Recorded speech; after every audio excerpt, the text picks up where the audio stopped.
Let's take a look at the game. Alright, so we use our ward here a bit defensively. I guess your Vayne's AFK. Okay, this is okay. Yeah, you see this. Okay, that's what I'm looking for. Okay, so their bot invades you, or their bot's like doing some shit level 1, so you want to go and get some vision here. Okay, and we're looking to path towards top side. Sure. Um, I don't think it's that bad to path towards top this game. Bot's a bit spicy because they're both ranged matchups, and it's Draven Seraphine, but top is also spicy. So I get why you're pathing towards top. Okay, so we're gonna break down a few things here. That doesn't have to do with your pathing. We're gonna talk about your clear. So from now on, whenever you do Raptors, every single time, do not use your E on the Raptor camp. If you're playing Viego, that is. Okay. It messes with the small ones, like you saw. Yeah, The attack speed is not helpful because what you need to do to kill Raptors is kill these ones too, right? So all your Qs and your W resets, your W auto resets, are going to kill this alone, and then your Qs is what matters here. And then on top of that, you'll have your E 8 seconds earlier. I think it's really 8 to 10 seconds earlier than if you use it on your Raptors. Plus, it's very hard to like angle your E, like you saw, like you have to like go backwards and stuff. So it's even like less useful. Um, Okay. don't use your E on Raptors, and I mean this for like ever. You always want to save it, Okay. essentially. And this also can apply to wolves, but again, it depends on the context. Um, okay, so Nocturne is coming here. So you check, you see him. Okay, yeah, he does his thing here. Okay, he doesn't flash over. Okay, he is a bit crazy for this invade, but I understand. Okay, so what we want to do here is, if you're scared of Nocturne, which you are, right? Like based off how you're Yeah. playing, you're walking like this, you're scared of Nocturne, right? Just want to confirm. Yeah. That's your I was idea. worried to see that invade. Yeah. Don't do your red buff, and don't go here. So this is his territory. It's like all this right now is his territory, and even your red buff is sort of off limits. What you should Okay. do instead is go to your Krugs. Okay, because he can't invade your Krugs. You'll see him, right? He'll have to like flash over the wall, and that way you have a lot of time to respond. And Krugs are also like very unsafe for him to be at. He only has like one escape really. So don't do red buff and go to Krugs. Now you might be wondering, okay, so what if this guy does red buff while I'm on the Krugs? Well, what you can do is while you're on the Krugs, you can kind of play with the aggro range, and I'll get closer to it so we can kind of see it a little better. But you can kind of bring the Krugs all the way to like here and check it one time. So in about like 7 seconds, let's say you're running up here, running up here, running here. In about like 6, 7 seconds, you can go check the red buff real quick, and if red buff is down, then you can go and fight him if you think it's winning. Maybe Nocturne will have used his spells on the red buff, so then you can win. Or you can just, now you have information, and now you can go back, finish your Krugs, and because your mid has prio, your top has prio, you can now invade him back. You can respond with an invade back. But if you don't win 1v1 here, don't face check him. That means your 1v1 is going to be even worse.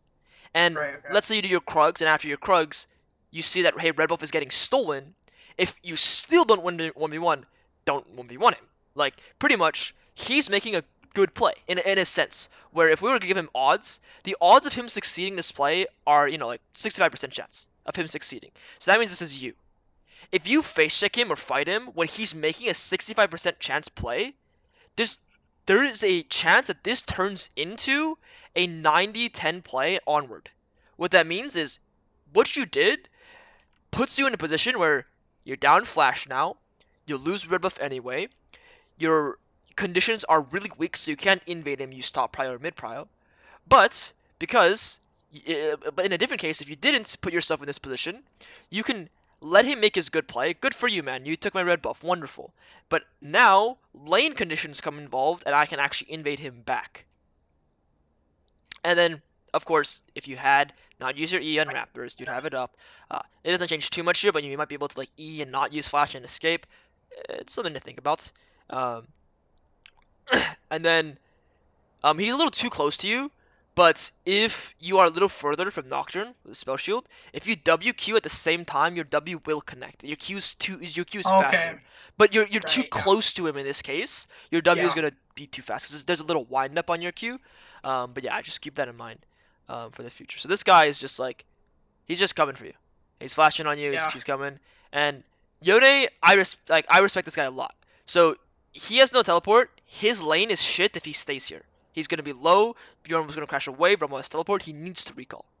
So that's where you kind of like it's good you're not getting frustrated at him, but you kind of have to see the perspective of like if Yone comes and anything like sort of shit happens, where he has to like, chase for a decade, his lane gets really bad.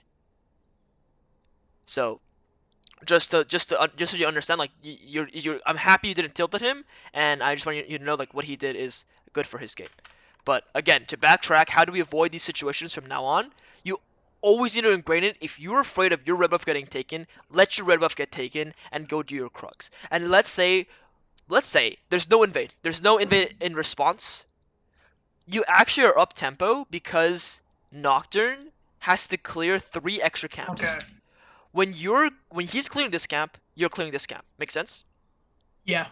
So you're gonna actually be done with 5 camps when he's done with 4 camps because he's done 3 here. Now this extra one is 4, so you actually have 5 camps. Now afterwards, you have 5 camps. He has 4. He wants to go back and farm his camps. While he farms his camps, you have 3 options. One, you can recall, make a play bot lane, and then make a mid lane.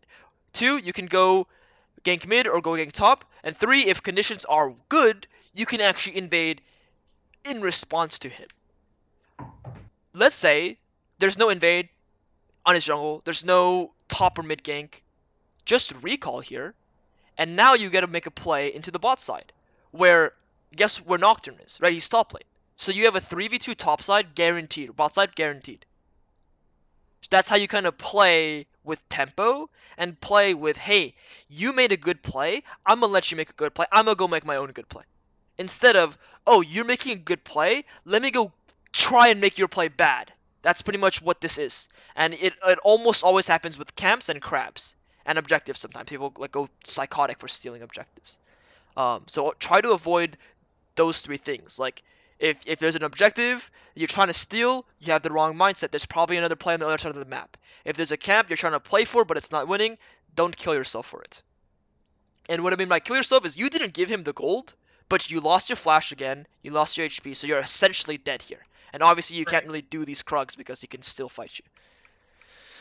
Alright, we go to bot side. Here you need to hug this wall, hug your E the whole time. Hug your E, and then once your E is out, then start pathing through the jungle. So run like this, and then like this, and that's Okay. faster. Because your E just gives you 30% move speed, it's just so much. Like look at your move speed 345 to 428, like for a good, I don't know, I think it's like 7 seconds? 6 seconds, I could be wrong. That's a lot of time though. And then obviously, like we were discussing, if you had recalled, most of the time there will always be a play somewhere on the map. You would have ignored whatever is happening top lane, let Nocturne get your red buff, and you would have actually capitalized on getting these 2 kills bot lane here.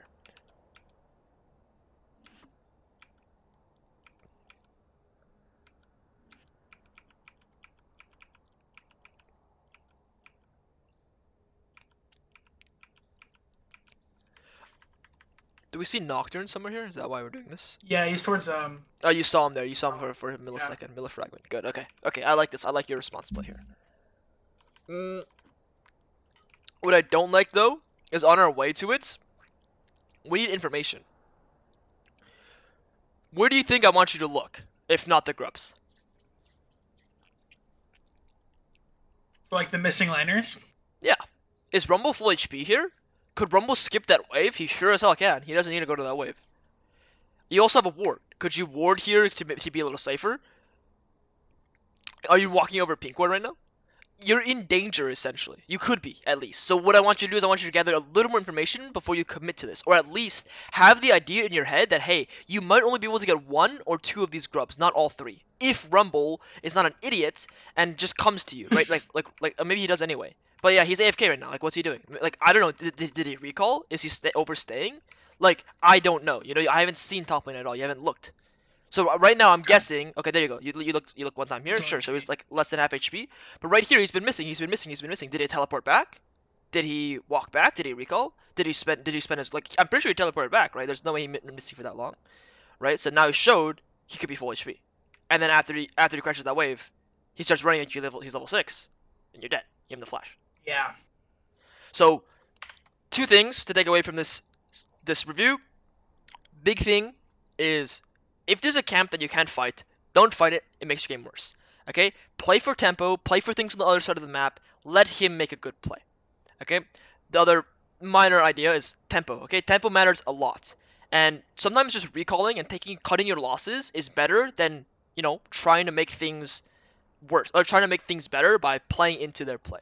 Okay, so playing for tempo is really, really key. And then the last thing is you need to be collecting even more information. So you do one good check here by checking top lane right around here. You do one good check by looking up here. You need to keep looking. Keep seeing what's going on. Hold tab here. Oh, Nico's about to recall. Oh, okay. Does Nico have 1,000 gold? How much CS does she have? Oh, does she have teleport? Can she teleport back to mid so she can help me with the grubs? Can I ping her to come help me? Oh, Yone is recalling. Does Yone have teleport? Oh no, he has exhaust from earlier. Okay. Okay, does Rumba have TP? Like, you need to collect a lot more information. And the reason why is, like, if I were to put into your exact same position and you gave me the exact same information from your eyes, I would not be able to play like a challenger player. That's what you need to understand. Like, what differentiates a very high elo player, obviously there's habits, there's mechanics, there's like basic fundamentals, but a key thing for jungling at least is the information you gather with your own eyes. So as a challenger player here, what I'm doing is I'm looking everywhere. I'm looking at what's going on bot lane as well to confirm maybe bot lane's going great and I can actually stop the Nocturne. Maybe top lane like is bad and I can actually like, or maybe like I can play with fog here and like since their rumble can come to me, I can actually juke them and go here. I need information to make better decisions.